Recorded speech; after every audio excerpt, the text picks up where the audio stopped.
옆에 분들하고 인사합시다. 하나님이 당신을 사랑하십니다. 다시 한번 인사하시죠. 저도 당신을 사랑합니다.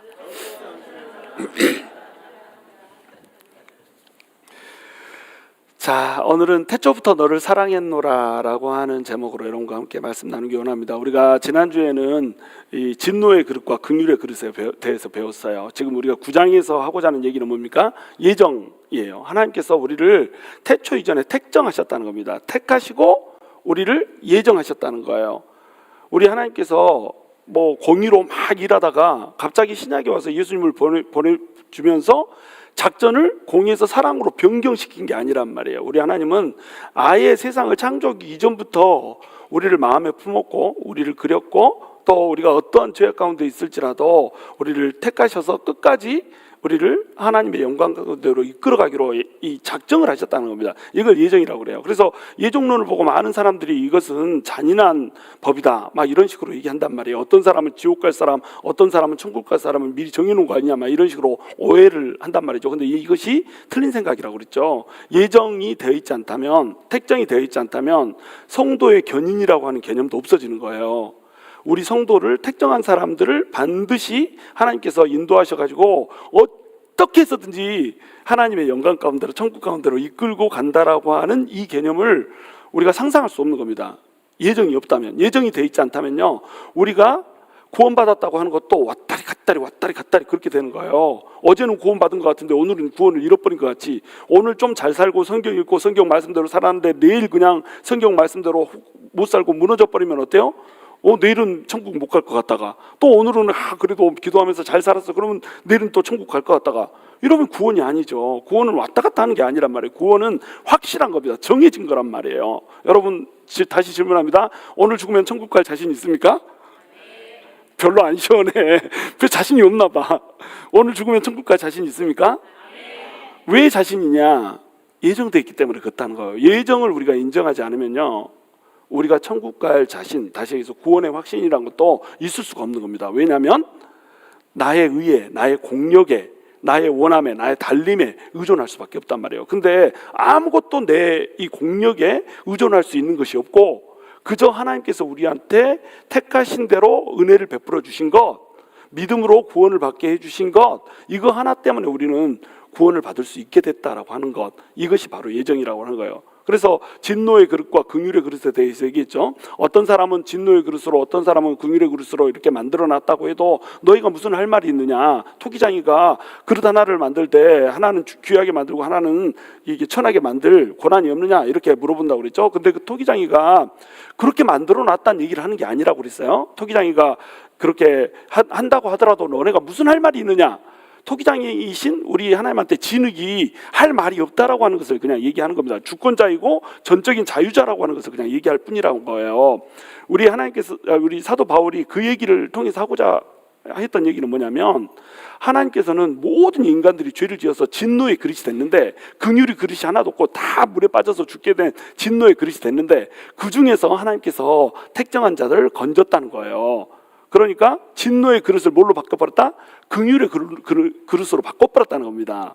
그러니까 진노 아래서 전부 다 소돔과 고모라처럼 전부 멸망해야 되는데, 다 죽어야 되는데, 하나님께서 사랑하시는 자들을, 하나님께서 예정하신 자를, 택정하신 자들을 어떻게 했다는 거예요? 건져내버렸다는 거예요. 그럼 건진받은 자들이 건져주셔서 감사합니다 이렇게 얘기해야 되느냐, 아니면 왜 우리만 건져놨느냐, 어떻게 얘기한단 말이에요? 우리를 건져주셔서 감사합니다 이렇게 얘기한단 말이에요. 물에 다 빠져서 죽어가고 있습니다. 400명이 빠져서 죽어가고 있어요. 그 중에서 어떤 구조대원이 나타나서 10명을 건져줬습니다. 그러면 10명 건져준 사람이 390은 어쩌고요? 이렇게 얘기할 수 있어요? 없어요? 얘기할 수 없다는 거예요. 10명 건진받은 그걸로 감사합니다 이렇게 얘기해야 된단 말이에요. 그것이 예정이라는 겁니다. 예정은 어떤 사람은 천국 갈 수도 있고 어떤 사람은 지옥 갈 수도 있고 그런 가능성이 있었던 게 아니에요. 모두 지옥이에요. 모두 멸망의 자식입니다. 모두 진노의 그릇이에요. 근데 그 중에서 하나님께서 택정하셔가지고 긍휼의 그릇으로 될 사람을 정해줬단 말이에요. 그러면 진노의 그릇이, 그러면 우리가 어떻게, 우리 잘못입니까? 그거 뭐 하나님한테 책임이 있는 거네요. 하나님이 안 건져주신 거 아니야? 하나님이 정하신 것을 우리가 어떻게 하겠습니까? 이렇게 반문할 수 있지만 결국 받아들이지 않은 것은 자기란 말이에요. 진노의 그릇, 들에게 하나님께서는 긍휼의 그릇이 될 수 있도록 제공을 하셨는데, 이쪽으로 넘어올 수 있도록 줄을 던졌는데 그 줄을 안 잡은 것은 누구 책임이다? 바로 진노의 그릇으로 남아있기로 결단했던 자기의 책임이다, 이 얘기를 하는 겁니다. 그러니까 예정론이 나쁜 거예요? 좋은 거예요? 좋은 거라고 하는 거. 우리의 구원을 너무나도 안전하고 확실하게. 그래서 한번 우리가 예수 그리스도의 피로 죄를 다 속했으면, 조금 헤맸어도, 조금 이렇게 열심히 안 했어도 그 은혜 때문에 우리는 구원을 받는다라고 하는 그 하나님의 사랑이라고 하는 것을 얘기를 해주는 겁니다. 그러니까 태초부터 하나님은 우리를 사랑하고 계셨다는 거예요. 그것이 예정입니다. 그래서 오늘 가시면 이제 그 진노의 그릇과 긍휼의 그릇이 있는데, 진노의 그릇 중에서 하나님께서 택정하셔서 어떻게 했다고요? 긍휼의 그릇으로 만들어 줬단 말이에요. 근데 그 긍휼의 그릇은 유대인뿐만 아니라 누구한테서도, 이방인한테서도 긍휼의 그릇을 만들었다, 이렇게 이제 얘기를 하고 나서 그 대표적인 예를 이제 드는 겁니다. 그 예가 이제 호세아의 글, 호세아서를 예로 들고 있는 거예요. 호세아 글에도 이르기를 내가 내 백성 아닌 자를 내 백성이라, 사랑하지 아니한 자를 사랑한 자라 부르리라, 이렇게 말씀하셨단 말이에요. 자, 이 얘기가 어떤 얘기냐면, 좀 뭐 성경을 잘 모르시는 분들을 위해서 구체적으로 좀 설명을 해드리자면, 호세아라고 하는 선지자가 있었어요. 이 선지자는 호세아 선지자니까 어때요? 하나님 앞에서 거룩하게 살고 싶잖아요. 거룩하게 살고 싶은데 하나님이 어느 날 갑자기 너는 이 땅에서 제일 음탕한 여자하고 결혼을 해라, 이렇게 얘기를 한 거예요. 그러니까 이렇게 목사인 저한테 창녀촌에 가서 아주 가장 더러운 여자하고 골라가지고 뽑아서 가장 더럽다고 소문난 여자하고 결혼해라, 이렇게 얘기한 거하고 똑같은 겁니다. 그러면은 아이고 하나님 뭐 감사합니다, 이렇게 결혼하겠어요? 사탄아 물러가라 막 이러지 않겠어요? 이 얘기를 했더니 지난번에 이 성경 공부 중에 어떤 분이 그러더라고요. 여러분 같았으면 어떻게 했겠어요? 이렇게 음탕한 여자하고 결혼하라고 했으면 어떻게 했을 것 같아요? 그러니까 얼굴 이뻐요? 이렇게 그 넋이 나가지. 얼굴 이뻐요를 물어보면 어떡해, 그죠? 하여튼간 이쁘고 안 이쁘고를 떠나서 음탕한 여자하고 어떻게 결혼해? 하나님의 사람이 음탕한 여자하고는 결혼할 수가 없는 거죠. 근데 음탕한 여자랑 결혼을 하라는 거예요. 그래서 이제 막 고르다 보니까 디블라임이라고 하는 사람인데, 그 사람의 딸 중에 고멜이라고 하는 여자가 있는 거예요. 그래서 공식적으로 그냥 가장 음탕한 여자, 고멜이라고 하는 여자를 만나고 결혼을 딱 한 겁니다. 결혼을 하고 나서 이제 아기를 낳은 거예요. 그래서 아기를 몇 명 낳죠? 3명. 3명이, 딸 아들은 어떻게 돼요? 이남 일녀잖아요.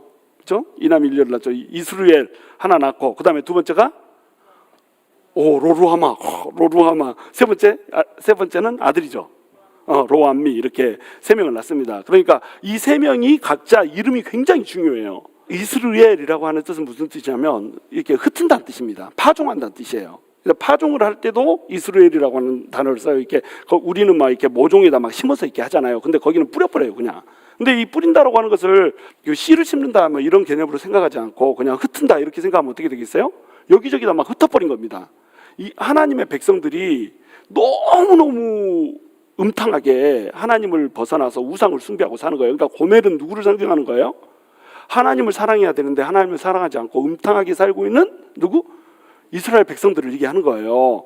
그 이스라엘 백성들이 이제 자식들을 낳는데 자식들 중에 첫 번째 아들 이름이 이스라엘이었다는 겁니다. 너네가 음탕하게 살았으니까 그 열매로 내가 어떻게 하겠다는 거예요? 너네를 다 흩어버리겠다. 그래서 아수르한테 흩어져 버리잖아요. 아수르에 망해버리잖아요. 북이스라엘이. 그리고 다 흩어져 버리잖아요. 아수르의 정책이 뭐였습니까? 제 말이 너무 빠른가요? 오늘 내용이 좀 길어가지고 제가 자, 아수르의 정책이 뭐였어요? 혼합 정책이었잖아요. 서로 이제 민족을 섞어버려가지고 그냥 민족을 없애버리는 거, 이게 목적이었습니다. 그래가지고 아수르에 있는 사람 이쪽으로, 다른 제국에 있는 사람, 아수르 제국의 다른 나라에 있는 사람 이쪽으로, 이쪽에 있는 사람 저쪽으로 해가지고 막 다 흩어버리는 거예요. 그래서 이스라엘 백성들이 다 흩어져 버린 거 아니에요, 북이스라엘이. 그리고 이제 남유다는 또 어떻게 됐습니까? 바벨론으로 포로로 잡혀가 버리잖아요. 그래서 완전히 이스라엘이 초토화돼 버렸습니다. 다 망해서 흩어져 버렸어요. 그렇게 만들어 버리겠다, 하나님이 약속했으니까. 또 그리고 나서 두 번째 이 딸을 낳는데 딸 이름이 뭐였어요? 로루하마였어요. 로루하마는 무슨 뜻이죠? 로가 들어가면 노의 뜻이에요. 노. 아니다 이런 뜻이에요. 루하마는 긍휼이란 뜻입니다. 긍휼이 여긴다는 뜻이에요. 그러면 로루하마 이러면 무슨 뜻이에요? 긍휼이 여기지 않겠다 이 말이에요. 너네가 죽어도 말을 안 듣고 내 백성이 백성이라고 하면서도 내 백성 아닌 척 이렇게 사니까 이제 내가 너네를 절대로 불쌍하게 여기지 않을 거야, 긍휼하게 여기지 않을 거야, 이렇게 가지고 로루하마 이렇게 부른 겁니다. 그래서 불쌍하게 여기지 않겠다, 긍휼히 여기지 않겠다는 얘기는 뭐예요? 아수르가 와서 쳐도, 바벨론이 와서 쳐도 내가 그냥 나 가만히 놔둬버리겠다 이거예요. 맞아 죽든지 말든지 그냥 내버려 두겠다 이거예요. 그리고 나머지 이제 셋째가 아들이잖아요. 야, 그래서 어떤 분들이 이렇게 이제 뭐 해석을 합니다. 이 세 번째 아들의 이름이 뭐죠? 로암미, 내 백성이 아니다 이런 뜻이에요. 암미가 백성이라는 뜻이잖아요. 노암미 그러면 내 백성이 아니다 이런 뜻이에요. 그래서 이 고멜이 애를 낳는데 암만 쳐다봐도 호세아가 자기를 닮은 구석이 없었다. 그래서 쳐다보다 아무리 생각해도 얘는 내 아들이 아니야. 이렇게 이제 실제로 그런 일이 벌어졌다 이렇게 이제 해석을 하는 겁니다. 그런데 이것은 이제 어떤 것 뜻하냐면 이스라엘 백성들이 내 백성으로 만들었는데 워낙 내 백성 안답게 행동을 하니까 어떻게 한다고요? 너네는 더 이상 내 백성이 아니야 이렇게 해버렸다는 거예요. 그런데 그 백성들을 이제 아수리에 흩어보내고 바벨론에 흩어보내고 이렇게 하다 보니까 이 백성이 어때요? 너무너무 불쌍한 겁니다. 그렇죠? 하나님이 한 번 백성으로 삼았는데 이 백성을 어떻게 그냥 팽개칠 수 있겠어요? 그냥 하나님께서 자, 더 이상 이제 내 백성도 아니고 긍휼히 여기지도 않을 거고 다 내가 흩어버릴 거야 이렇게 말을 해놨는데 이거 불쌍해서 내버려 둘 수가 없는 거예요. 그래서 고멜을 다시 데려오는 거예요. 이 고멜이 이렇게 집을 나가버리잖아요. 그래가지고 집을 나가가지고 잘 살았으면 모르는데 그 정부하고 막 놀아나는데 정부가 결국 어떻게 해버립니까? 이 여자를 그냥 노예시장에다 팔아버리잖아요. 옛날 노예시장은 어때요? 옷을 빨가벗겨 놓고 상품이니까 전부 다 옷을 입혀놓으면 속이 아프고 막 이런 게 안 보이잖아요. 속이 아프고 건강하고 이런 게 다 보여야 되니까 빨가벗긴 채로 그냥 물건인 거예요. 물건. 사람이라고 생각하면 안 돼요. 어머나 옷을 벗으니까 창피하겠다 그런 생각하지 마세요. 물품이 되니까, 상품이 되니까 다 벗겨놓고 이 사슬로 묶어가지고 이렇게 있는데 그거를 우리 하나님이 어떻게 하라고 그래요? 그거 값을 지불하고 사와라 이렇게 하잖아요. 그래서 값을 지불하고 그 여자를 사오는 겁니다. 그래가지고 그 여자를 다시 아내로 맞이해 주는 거예요. 그러면서 하나님께서 이제 이 자식들, 내가 더 이상 이 세 명의 자식들을 그런 이름으로 부르면서 이스라엘을 돌아보지 않겠다 이렇게 얘기했는데 이 이름을 의미를 다시 해석해 주잖아요. 이스라엘이라고 하는 단어를 어떻게 해석을 해줍니까? 흩어버린다 이 개념에서 파종한다는 개념으로 바꿔버려요. 내가 심겠다는 걸로. 심으면 뭐가 맺혀요? 나무가 자라나는 거잖아요. 불의의 나무였는데 어떤 나무가? 의의 나무가 자라나는 거잖아요. 우리 지난 시간에 뵀던 것처럼 의의 나무로 너네를 자라나게, 다시 자라나게 내가 파종을 옛날엔 그냥 흩었는데 흩는 게 아니라 파종해서 씨를 뿌리려고 흩을게. 다시 너네 거둘 거야 이렇게 얘기하는 겁니다. 그리고 로루하마라고 하는 이름을 뭐라고 바꿔줘요? 루하마로 바꿔주잖아요. 로를 빼버리고 루하마. 무슨 뜻이에요? 내가 너네를 긍휼히 여기지 않는다고 했는데 이제는 어떻게 하겠다? 긍휼히 여기겠다, 불쌍히 여기겠다 이렇게 한 거예요. 그리고 로암미를 뭐라고 바꿔요? 암미로 바꾸잖아요. 그래서 너네를 내 백성 삼겠다 이렇게 얘기한단 말이에요. 근데 이것이 원래 하고자 하는 의도는 뭐였냐? 이스라엘 백성들이 아수르로 흩어지고 또 바벨론으로 흩어졌는데 이 백성들을 긍휼하게 여기지 않겠다 해가지고 흩었는데 이제는 긍휼하게 여기서 어떻게 하겠다? 다시 내 백성 아니라는 자리에서 내 백성으로 만들어주겠다 이 얘기를 한 거예요. 바벨론으로부터 다시 돌아오게 해서 내 백성으로 다시 삼아줄게 이 얘기를 했다는 겁니다. 이것이 구약에서 얘기해요. 근데 구약은 뭐라고요? 모형이라고. 구약은 그림자라고. 그림자에는 뭐가 있어요? 반드시 실체가 있죠. 모형에는 반드시 뭐가 있죠? 원형이 있죠. 그러면 그 원형은 언제 이루어지는 거예요? 예수 그리스도가 올 때 예수 그리스도를 통해서 원형이 드러나는 겁니다. 그래서 예수 그리스도가 와서 딱 원형을 보니까 구약에서 얘기하고자 하는 것이 이스라엘 백성들을 흩어보냈다가 다시 데려오겠다는 얘기가 아니었다라는 거예요. 이 고멜이 타락해서 죽은 이스라엘만을 상징하는 게 아니었다는 겁니다. 그 이사야 시대 때, 호세아 시대 때, 이사야 시대가 아니죠. 호세아 시대 때 고멜은 뭘 상징했냐면 타락한 이스라엘 백성을 상징했어요. 근데 이 고멜이 원래 상징하고자 했던 원형은 뭐냐? 모든 타락한 이 땅의 사람들을 다 예표한다는 겁니다. 그러니까 우리가 뭐예요? 고멜이라는 거예요. 우리가 원래는 하나님의 피조물로 지어졌잖아요. 우리를 하나님께서 창조하신 목적이 뭡니까? 하나님의 사랑하는 자로, 사랑의 대상자로 지어졌고 하나님을 찬양하고 하나님께 영광 돌리라고 우리가 지어졌어요. 근데 하나님을 우리 마음에서 떠나보내는 불경건과 하나님을 마음에 두지 않은 불경건과 하나님의 뜻에 살지 않는 불이라고 하는 것을 저지르면서 우리가 살아왔단 말이에요. 그럼 우리는 뭐가 되는 거예요? 우리가 고멜이라는 거예요. 그 고멜을 하나님께서 불쌍히 여기지 않고 그냥 자기 정부를 쫓아서 가도록 내버려 뒀어요. 마귀를 쫓아서 내버려 뒀어요. 근데 마귀가 어떻게 해요? 데려가서 잘 데리고 우리 사느냐? 그렇지 않단 말이에요. 마귀가 우리를 꼬드겨서 하나님을 믿지 못하게 하는 목적이 뭐예요? 불행하게 하려고 우리를 꼬드기는 겁니다. 우리가 교회 떠나고 이 백성들의, 하나님의 성도들의 품을 떠나고 이렇게 살면은 굉장히 행복할 것 같잖아요. 집에서 따뜻하게 누워가지고 배부르고 등 따시고 이럴 것 같잖아요. 근데 인생에 어둠과 추위가 몰려오더라는 거예요. 하나님을 품을 떠나면 결국 팔려가더라는 겁니다. 쇠사슬에 묶이고 벌거벗겨지는 수치를 당하더란 말이에요. 그러니까 믿는 자는 뭘 당하지 않으리라? 수치를 당하지 않으리라 이렇게 얘기하잖아요. 믿지 않으면 뭐하리라? 수치를 당하리라. 벌거벗으면 수치를 당하는 거예요. 우리가 그런 존재였다는 겁니다. 고멜이었다는 거예요. 근데 하나님이 우리를 다시 찾겠다는 거예요. 다시 데려오겠다는 거예요. 뭘로요? 예수 그리스도의 피를 주고, 마치 고멜을 호세아가 돈을 주고 보리를 주고 은을 주고 샀던 것처럼 예수님이 예수님의 피값으로 우리를 사겠다는 겁니다. 그래가지고 우리를 어떻게 하겠다는 거예요? 우리를 긍휼히 여기지 않았었는데 이제 긍휼히 여기지 않는 것이 아니라 긍휼히 여기는 백성으로 만들어주겠다는 거예요. 우리를 백성으로 여기지 않았는데, 그때는 이방인이었고 외인이었고 이랬었는데 이제는 어떻게 해주겠다? 이제는 백성으로 만들어주겠다. 이 얘기를 사도 바울이 하고 있는 겁니다. 그래서 베드로도 이렇게 얘기하잖아요. 너는 택한 족속이요 이렇게 하고 쭉 나중에 뭐라고 얘기하죠? 소유된 백성이요 이렇게 얘기하잖아요. 하나님의 소유된 백성으로 하나님께서 우리를 삼아주시겠다라고 하는 이 얘기를 호세아서를 통해서 이미 얘기했다는 거예요. 그러면 구약에서는 마치 율법이고 신약에서는 마치 사랑이고 이런 것처럼 보이는데, 구약에서도 이미 하나님께서는 뭘 얘기하고 있었다는 거예요? 사랑을 얘기하고 있었다는 겁니다. 호세아를 통해서 내가 긍휼히 여기지 못할 만한 사람, 죄악에 빠져서 있는 그 사람들을 내가 사랑해가지고 데려오겠다라고 하는 그 사랑을 계속 얘기하고 있다라고 하는 거예요. 그리고 이제 27절에 보면 또 이사야가 이스라엘에 관하여 외치되 이스라엘 자손들의 수가 비록 바다의 모래 같을지라도 남은 자만 구원을 받으리니 이렇게 얘기했죠. 이 얘기도 똑같은 얘기예요.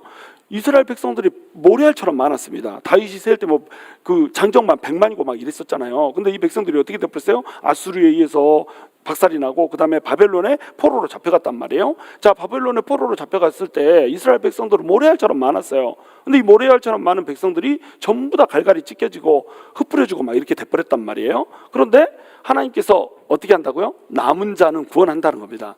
모래알처럼 많은데 그 많은 사람들 중에서 하나님께서 누구만? 남은 자만 구원한다는 거예요. 그러면 남은 자가 있다는 거예요? 없다는 거예요? 남은 자가 있다는 겁니다. 이 남은 자는 어떤 자죠? 하나님께서 긍휼 가운데 택한 백성이라는 거예요. 하나님께서 택했기 때문에 그 사람들이 남아져서 구원을 받았다는 겁니다. 남은 자들이 뭘 잘해서가 아니에요. 자, 바벨론의 포로로 잡혀갔는데 바벨론의 포로로 잡혀간 사람들이 남겨져 있던 사람보다 뭔가를 잘한 사람들이 아니에요. 그냥 하나님께서 택정하심 가운데, 예정하심 가운데 그들을 그리 보냈다는 겁니다. 우리도 마찬가지예요. 많은 사람들이 있지만 이 지구상에 수억의 사람들이 있잖아요. 수억의 사람들이 있는데, 그리고 이 버지니아에도 한인들이 얼마나 많아요. 그 많은 한인들 중에 여기 앉아있는 사람들, 왜 여기 앉아있는 거예요 도대체? 남은 자라는 겁니다. 하나님께서 택하셔서 남겨놨다는 거예요. 그러니까 나는 내가 오늘은 은혜 받으러 가야지 그러고 막 이러고 온 것처럼 여러분은 생각하지만 왜 왔다는 거예요? 하나님이 남은 자로 여러분을 불렀기 때문에 왔다는 거예요. 지금 그 얘기를 하는 겁니다. 남은 자만 구원을 얻으리라. 어떤 공력이 있어서도 아니고 원함이 있어서도 아니고 그냥 남은 자니까 바벨론에 갔다가 그 남은 자가 돌아올 수 있었다는 거예요. 자, 바벨론의 포로로 잡혀갈 때는 그렇게 많은 사람이 잡혀가지 않았어요. 그런데 이제 바벨론의 포로로 잡혀가서 어떻게 됩니까? 사람이 막 거기서 늘어나잖아요. 너네는 70년 동안 무조건 바벨론의 포로로 있어야 된다. 그러니까 거기서 돌아올 생각 이거 하지 말고 70년 동안 거기에 자리를 잡고 번성해라 이렇게 얘기해요. 그러니까 애기나 많이 낳아라 이렇게 얘기한 겁니다. 그래서 거기서 막 그냥 바벨론에서 집 짓고 일하고 포도원 짓고 막 이렇게 하면서 막 번창을 했어요. 사람들이 엄청나게 많이 늘어났습니다. 그런데 하나님께서 이제 고레스를 보내주시잖아요. 그래서 고레스가 바벨론을 잡아먹게 한단 말이에요. 그때 다니엘이 어떻게 합니까? 성경에는 정확히 나오지는 않지만 여러분, 고레스가 이스라엘 백성들을 이사야서에 예언된 대로 돌아가게 만들어주잖아요. 근데 고레스가 갑자기 왜 돌아가게 만들었을까요? 이건 누군가 얘기해 준 사람이 있지 않겠어요? 그래서 다니엘이 이제 얘기해 줬다라고 우리가 볼 수밖에 없는 겁니다. 그럼 다니엘이 뭐라고 얘기했는가? 자, 우리는 70년 만에 돌아간다라고 하는 얘기가 이미 돼 있습니다. 그리고 당신의 이름이 이미 이사야서에 기록돼 있습니다. 이사야서 펴서 보여줬겠죠? 고레스가 왔을 때, 자, 이사야서에 보면은 당신 이름이 이미 써져 있고 당신을 종으로 삼아서 당신한테 많은 땅을 주고 많은 땅을 준 가운데서 이스라엘 백성들은 자기 고토로 돌아가게 한다라고 하는 약속이 돼 있습니다. 이것이 예레미야서에 보니까 70년이라고 기한이 돼 있고 진짜 70년 만에 당신이 와서 바벨론을 망하게 했습니다. 예언이 다 맞았죠? 그래서 당신은 이스라엘 백성들을 돌아가게 해야 됩니다. 그런데 이스라엘 백성들을 돌아가게 할 때 이 하나님께서 예언을 하셨는데 이 고레스의 그 페르시아가 많은 나라들을 먹는다고 합니다. 이스라엘만 돌아가게 하면 속량으로 주기로 한 나라들이 있는데 애굽과 스바와 구스가 있습니다. 이거 예언 다 돼 있잖아요. 그렇죠? 이사야서에 예언되어 있습니다. 이게 애굽과 구스와 스바, 이스라엘 백성들을 돌아가게 하면 애굽 주고 구스 주고 스바 줄게요. 자, 이스라엘은 얼마나 커요? 코딱지만 하잖아요. 강원도 땅만 해요. 근데 애굽은 제국이잖아요. 스바 어때요? 구스 어때요? 전부 이 아프리카 땅덩어리 오른쪽 편을 다 차지하고 있는 대제국이란 말이에요. 그 세 나라를 다 줄 테니까 이스라엘 돌려보내라, 이렇게 얘기한 겁니다. 여러분 같으면 돌려보내겠어요? 안 보내겠어요? 이쁜가 보고, 이번에도 이쁜가 보고 이렇게 할 거예요? 이 머리가 멍청한 바보가 아니고서는 무조건 돌려보내야 되는 겁니다. 그렇지 않겠어요? 그래서 고레스가 다 돌려보내요. 자, 이제 이스라엘 백성들은 다 돌아가라, 이렇게 했는데 1차 귀환 때 몇 명 돌아간다고요? 43,600명 돌아간다니까요. 노예들까지 다 쳐도 5만 명 조금 넘게 돌아간단 말이에요. 나머지는 도대체 뭐 한 거예요? 나머지는 안 돌아가고 있었던 겁니다. 왜 안 돌아갔을까요? 자, 여러분이 생각해 보세요. 미국으로 딱 왔는데 맨 처음에 가면은 막 언어 배워야죠, 뭐 고생해야죠, 막 우리가 한국에 있을 때는 분명히 막 뭐 화이트 칼라 일을 하고 막 이랬었는데 언어가 안 통하니까 어때요? 여기 오면은 그냥 내가 했던 전공 다 살리지 못하고 그냥 죽으라고 고생하면서 똥고생하면서 이렇게 살잖아요. 그렇지 않나요? 안 그런가요? 나만 고생한 거야? 왜 이렇게 반응이 없어? 다들 고생하고 산단 말이에요. 1세예요. 그게 1세 3. 근데 2세들은 어때요? 땅땅하게 잘 살잖아요. 그죠? 3세가 되면 어때요? 완전히 동화돼서 살잖아요. 70년 지났어요? 그러면 2세 있죠? 3세 있죠? 1세들은 다 죽어가요. 개 중에는. 그리고 뭐 살아남아봤자 70년 지났으니까 뭐 10살에 잡혀갔다 해도 80세. 지금 다니엘만 해도 막 85세 막 이러잖아요. 그렇죠? 다시 돌아갈 수가 없는 겁니다. 나는 여기서 죽는다. 그런데 내 후손들은 어때요? 돌아가는 거예요. 자, 그럼 2세대가 여기 와서 살고 있는데 이스라엘 땅 본 적도 없어요. 돌아가라고 하면 돌아가겠어요? 돌아가는 길이 얼마나 험해요. 돌아가면 뭐가 있어요? 자기 지금 여기 있는 집 지어놓고 뭐 산업이고 이거 다 포기하고 돌아가야 되는 겁니다. 그리고 가서 어때요? 성전 지어야 되죠. 그 다음에 가서 또 어때요? 성벽 지어야 되죠. 성벽 짓고 나서 또 내 집 짓고 포도원 다시 개척해야 되죠. 여러분 같으면 가겠어요? 간다고 하세요. 여러분. 가겠어요?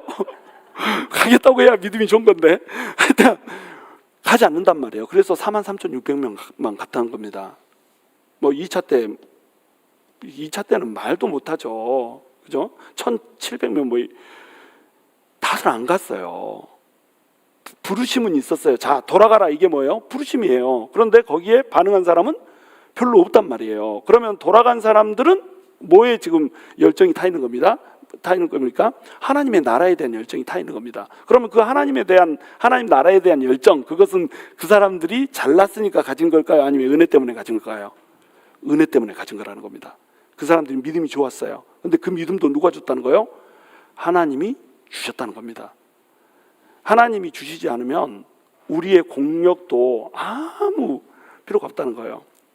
조금 이따 이제 설명하겠지만, 자, 그리고 주께서 땅 위에서 그 말씀을 이루고 속히 시행하시려 하셨느니라. 그리고 나서 또 말합니다. 이사야가 미리 말한 바, 만일 만군의 주께서 우리에게 씨를 남겨두지 아니하셨더라면 우리가 소돔과 같이 되고 고모라와 같았으리로다 함과 같으니라. 만약에요, 하나님께서 긍휼을 베풀지 않았잖아요. 그러면 소돔과 고모라가 망했잖아요. 소돔과 고모라 어디 있습니까 지금? 소돔과 고모라 터가 있어요? 터가 없어요. 소돔과 고모라가 망할 때 어떻게 했냐면 하늘에서 유황불이 떨어졌습니다. 유황불은 이 성냥 만들 때 그 끄트머리가 유황이잖아요. 성냥이 조금해서 그렇지 성냥이 제 머리통만 하다고 생각해 보세요. 팍 하면 펑 터지는 거 아니에요. 그 유황이 불 떨어진 데 막 왔다니까요. 그러니까 불이 그냥 떨어진 게 아니라 유황불이 떨어졌다 이 말은 팡팡팡 폭탄 터지듯이 막 불이 떨어졌다는 거예요. 그러면서 소돔과 고모라 일대를 완전히 폐허로 만들어버렸어요. 지금으로 치면은 핵폭탄을 막 쏟아 부어버린 거하고 똑같은 거예요. 그러면서 어떻게 돼버렸죠? 사해 바다로 완전히 가라앉아 버렸잖아요. 흔적도 없이 사라져 버렸습니다. 소돔과 고모라가. 그러면 이스라엘 백성들이 소돔과 고모라보다 나았나? 이스라엘 백성들의 삶이 소돔과 고모라 사람들의 삶보다 나았어요? 안 나았다는 거예요. 소돔과 고모라한테 하나님이 심판한 그 심판대로 했으면 이스라엘 백성들 중에 살아남아 있을 자가 있다 없다? 아무도 없다는 거예요. 전부 다 망했어야 된다는 겁니다. 그래서 아수르에 망하고 바벨론에 망했죠. 근데 하나님이 어떻게 했어요? 그 중에서 씨를 남겨놨다니까요. 씨를. 왜 씨를 남겨놨어요? 하나님께서 언약을 했거든요. 언약은 왜 했죠? 택정하셨거든요. 어떻게 하기로요? 예수 그리스도를 보내주셔서 진노에 그르신 모든 사람들 중에서 하나님께서 그 긍휼의 그릇으로 택한 사람들을 데리고 오려고, 구원하려고 하나님께서 어떻게 하셨다는 거예요? 씨를 남겨놨다는 겁니다. 그 씨를 어떻게 해서 이제 거둡니까? 예수 그리스도를 보내주면서 예수님의 피로 죄를 다 속하고 진노의 그릇을 깨끗이 씻어서 긍휼의 그릇으로 만든 다음에 이제 하나님께서 우리를 구원하시는 이런 방법을 쓰셨다는 거예요. 그리고 30절에 보시면 그런즉 우리가 무슨 말을 하리요? 의를 따르지 않는 이방인들이 의를 얻었으니 곧 믿음에서 난 의요, 이렇게 됐죠. 자, 의를 따르지 아니했다, 이 말은 무슨 말이냐면 뭐 이방인들이 유대인들보다 더 의롭지 않다는 얘기가 아니에요. 의를 따르지 않았다 그러면 율법의 의를 얘기하는 겁니다. 이방인들은 율법을 받았어요, 안 받았어요? 율법 안 받았죠. 유대인들은 율법을 받았어요, 안 받았죠? 받았죠. 그러니까 율법에 따라서 의를 행하려고 내가 의를 행해서 공의로 내가 이룬 그 공의로 내가 이룬 그 신앙의 행위로 율법의 행위로 구원을 받으려고 예를 썼어요, 안 썼어요? 예를 무지하게 썼다는 겁니다. 그렇게 했는데 의를 따르지 아니한 이방인들, 다시 해서 율법을 받지 않았기 때문에 율법의 의를 통해서 구원받으려고 막 예를 쓰지 않았던 이방인들은 어떻게 됐어요? 의를 얻었다는 거예요. 이 의는 누구의 의입니까? 누구의 의예요? 하나님의 의잖아요. 처음부터 다시 해야 되나?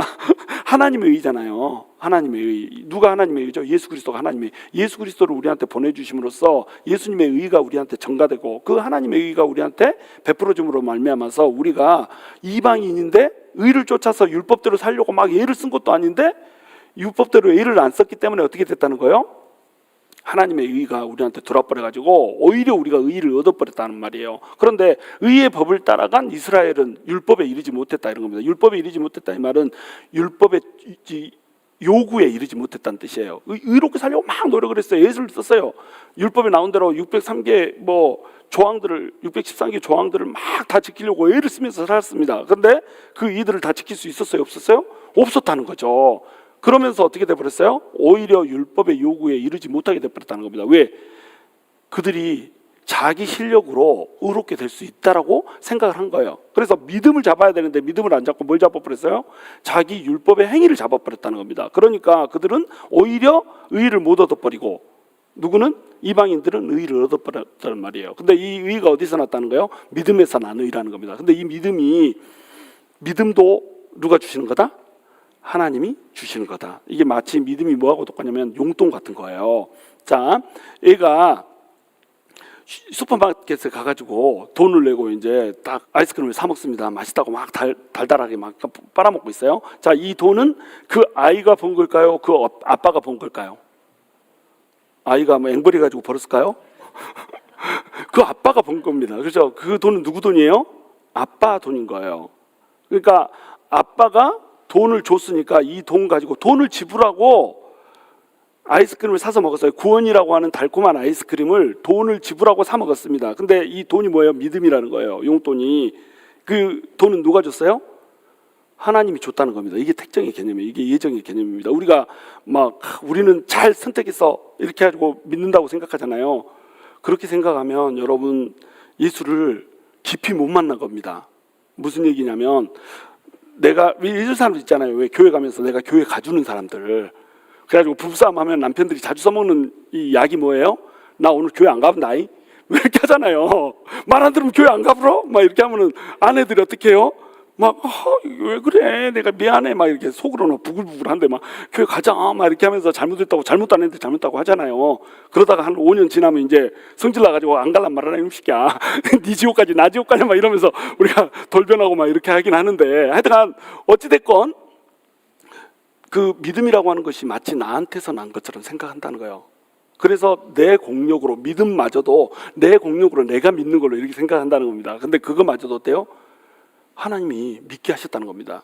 그래서 믿음에서 난 의요 할 때도 이 믿음에서 난 의요라고 하는 개념은 내가 믿은 것이 아니라 하나님이 택정했기 때문에 난 믿는다는 거예요. 하나님이 씨로 남겨놨기 때문에, 긍휼의 그릇으로 우리를 예정해놨기 때문에 우리가 믿게 됐다는 거예요.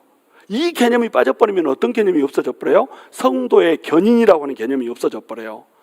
성도의 견인은 언제만 생기냐면 예정됐다라고 할 때만 생기는 겁니다. 예정된 하나님의 백성, 구원 얻을 하나님의 백성을 반드시 하나님이 천국으로 데려가려고 어떻게 한다는 거예요? 성도들을 견인해 간다는 거예요. 그러니까 우리의 구원이 어때요? 안전하다는 겁니다. 그렇지 않으면 우리 구원이 맨날 후들짝후들짝 막 놀러 다니다니까요. 자, 32절에 보시면 어찌 그러하냐, 이는 그들이 믿음을 의지하지 않고 행위를 의지함이라. 부딪힐 돌에 부딪혔느니라. 믿음을 의지하지 않고 뭘 의지했다고요? 행위를 의지하는 뼈였어요. 그러면서 부딪힐 돌에 부딪혔다고 그랬습니다. 이 부딪힐 돌이 누굴까요?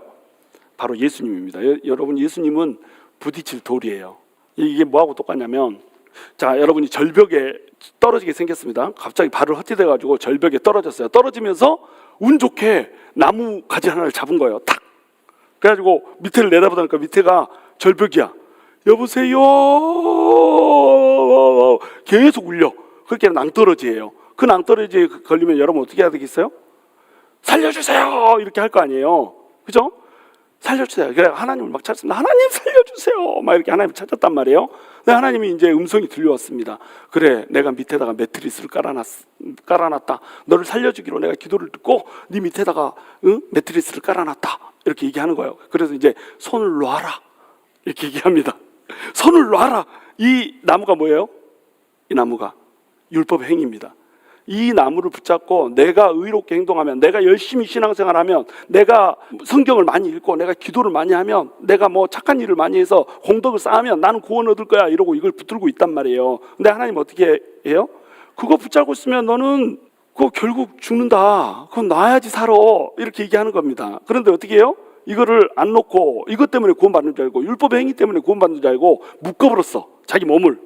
거기 나무 가지에다가 이게 이제 계속 잡고 있으면 어떻게 되겠어요? 손을 부르르 떨면서 놓겠죠. 이쪽에 이제 매트리스 있는 대로 뛰어내려야 되는데 이걸 그냥 힘이 빠져가지고 놓으면 죽어버리는 겁니다. 그러니까 이제 이걸 놓기 싫어서 어떻게 했다?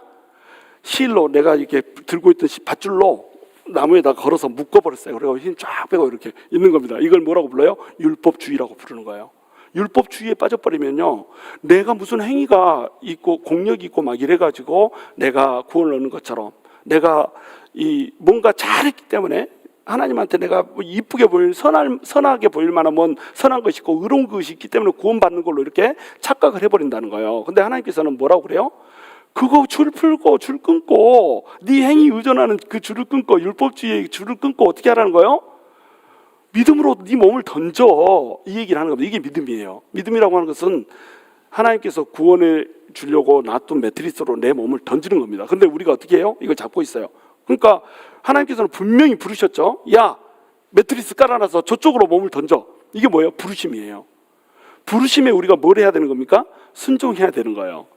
그러면 자, 예정을 해놨다면서요. 예정한 사람과 예정하지 않은 사람, 진노의 긍휼과 긍휼의 그릇은 어떻게 구분할 수 있을까요? 긍휼의 그릇은 부르심에 반드시 응하게 돼 있습니다. 하나님께서 초청을 하는데 많은 사람을 초청했는데 그 부르심에 응한 사람은 어때요? 적어요. 교회에 많은 사람이 들어와 있는데 그 많은 사람이 초청돼서 들어와 있는 것 같은데 진짜로 잔을 마신 사람은 적어요. 그렇죠? 부르심에 응한 사람이 적다는 겁니다. 부르심에 응하면 그 사람은 어때요?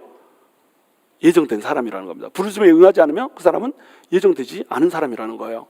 자, 그러면 예정된 사람은 어떻게 사는가? 예정된 사람은 내가 구원받았으니까 이제 나는 마음대로 룰루랄라 살아도 돼. 나는 이제 택정 받았으니까 택정 받아서 내가 구원받은 사람이니까 나는 그러면 우리는 아무렇게도 살아도 되겠네. 무조건 우리 구원받은 거니까 이렇게 생각을 한다는 거예요? 안 한다는 거예요? 안 한다는 겁니다. 왜냐하면 부르심이 있기 때문에, 부르심의 상이 있기 때문에, 표대가 있기 때문에 거기에 계속 부르심을 받는 거예요. 부르심이라고 하는 것은 내가 구원받았다라고 하는 그 부르심만이 아니에요. 구원받은 사람은 지속적으로 부르심을 받는 겁니다.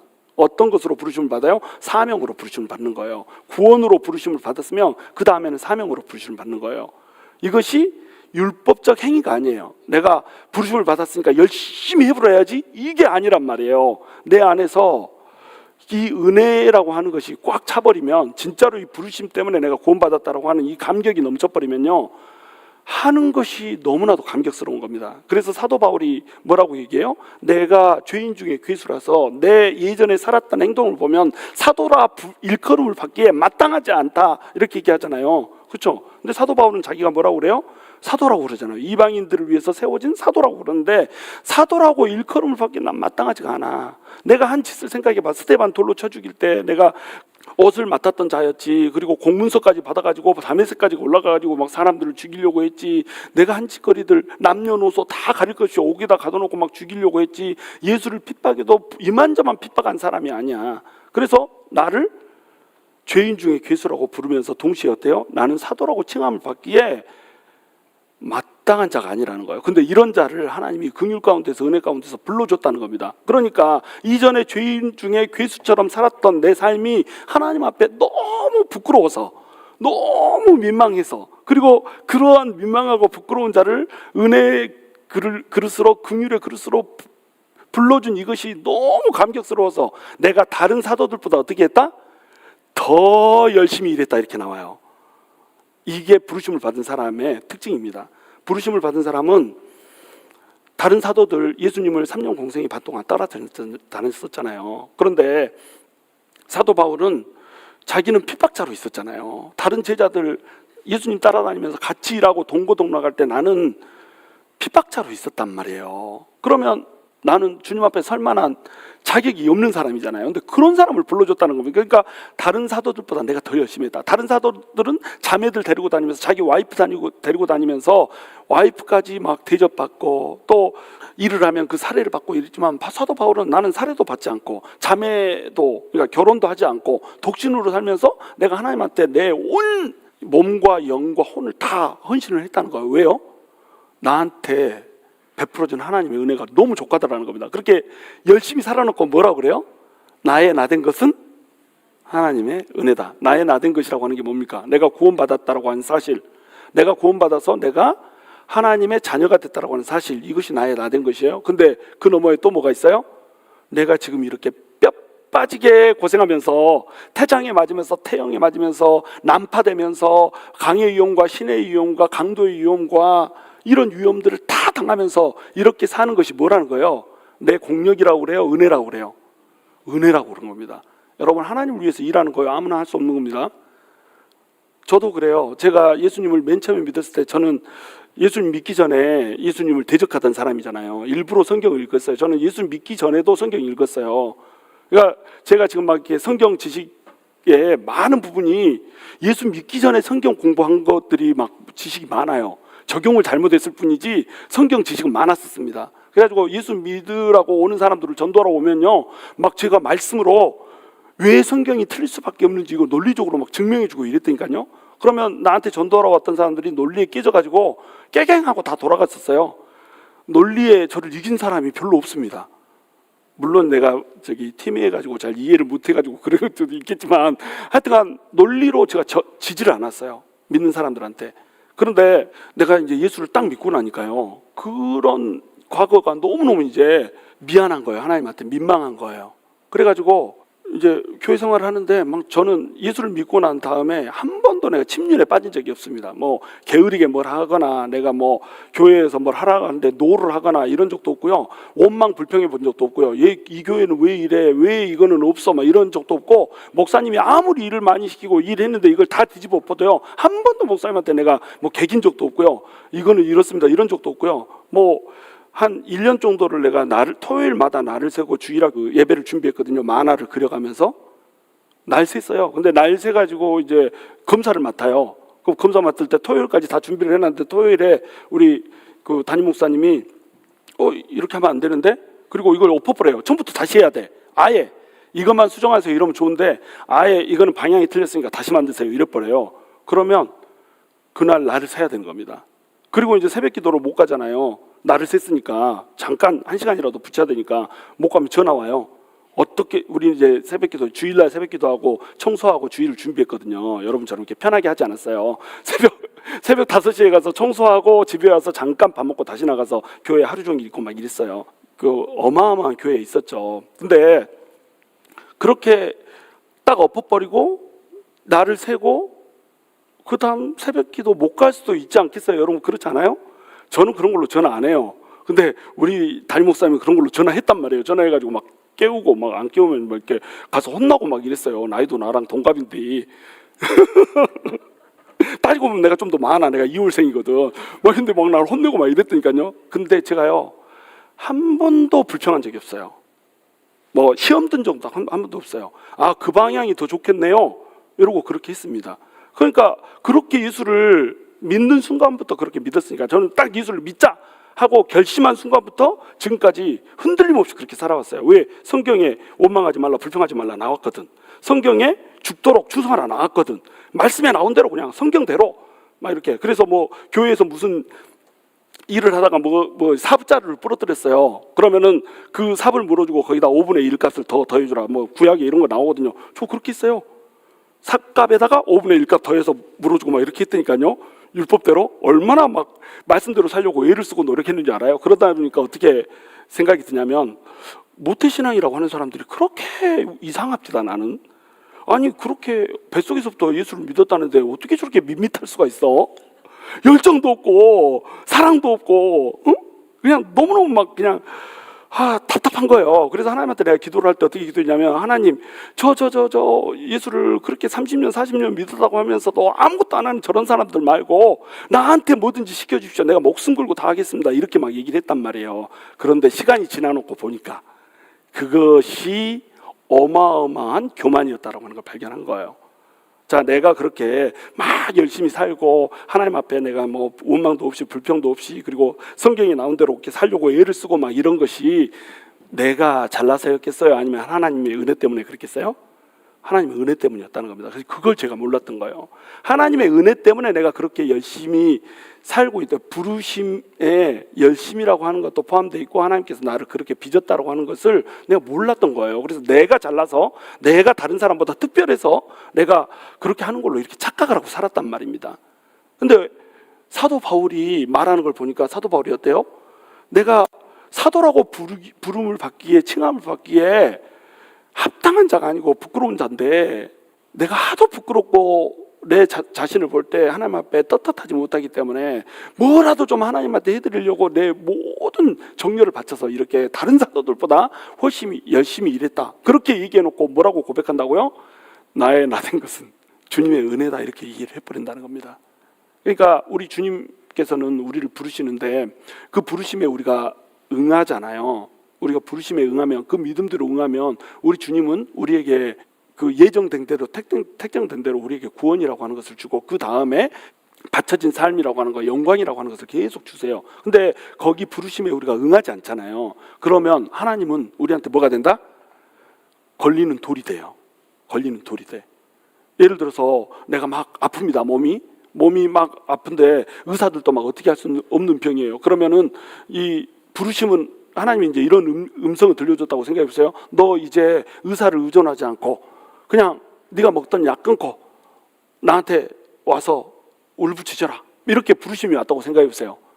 자, 이러면 이게 뭐가 되는 거예요? 거치는 돌이 되는 겁니다. 의사한테 가야 될 것 같은데? 이렇게 생각하는 순간에 하나님의 말씀은 나한테 뭐가 되는 거예요? 부딪히는 돌이 되어버리는 거예요. 그 율법이라고 하는 것도 그랬습니다. 너네 율법대로 살아라, 율법을 지켜야 산다, 이렇게 얘기하셨을 때 하나님이 뜻하신 바는 뭐였냐면, 율법대로 너네가 살 수 없다는 것을 깨닫고 예수 그리스도의 은혜를 사모해라라고 하는 거, 예수 그리스도의 은혜가 필요하다는 것을 깨달아라, 이렇게 하나님이 불렀단 말이에요. 부르심을 줬단 말이에요. 근데 이 부르심이 어떻게 돼버립니까? 율법대로 살아라, 그 이 율법대로 사는 그런 행동을 통해서 구원을 얻을 것이라고 이렇게 돼버린 겁니다. 그러니까 거치는 돌이 돼버렸죠. 또 어떤 측면에서는 어떻게 돼요? 자, 예수를 믿는 믿음으로 구원을 얻는다. 믿음으로 구원을 얻는데 왜 이렇게 쉬워? 왜 이렇게 쉬워? 믿음으로 구원을 얻는다니. 뭔가 해야 되는 거 아니야? 열심히 막 해야지 천국 가는 거 아니야? 그냥 믿는데 천국 가는 게 말이 돼?